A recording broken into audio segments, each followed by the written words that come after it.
Sasa imagine leo ungepewa nafasi ya kuzaliwa upya mahali popote.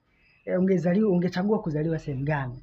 Na tufikiri kuna maeneo ambayo hata asingeweza kutajwa yani.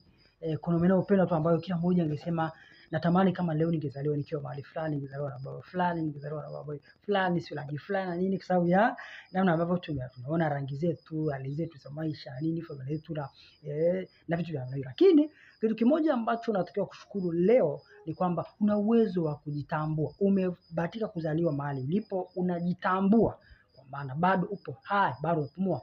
Jambo ambalo unatakiwa kujivunia sana sana sana sana, lakini na kwanza kuonesha juhudi, jitihada, kufanya kazi muda wote kwa moyo wako wote, kuanza kujipenda wewe, kwanza kujithamini wewe, lakini kwanza kuthamini familia yako, wazazi wako, mahali ulipo. Proud of yourself kwamba una elimu fulani, una biashara fulani, una kazi fulani, uko mahali fulani. Hii jambo ambalo unatakiwa kujiproud, lakini pia na kuanza kuinuka sasa kwamba okay, nahitaji kufika mahali fulani baada ya muda fulani, nahitaji kuacha legacy fulani katika familia, katika jamii yetu, katika wilaya yetu, katika mkoa wetu, katika nchi yetu, lakini dunia nzima kwa ujumla, kwamba ndio nimezaliwa huku. Sio tu kwamba nimezaliwa kwa bahati mbaya, ila kuna kusudi ambalo Mungu amelidhamiria, ameliweka ndani yangu kwamba lazima na mimi niache kitu fulani.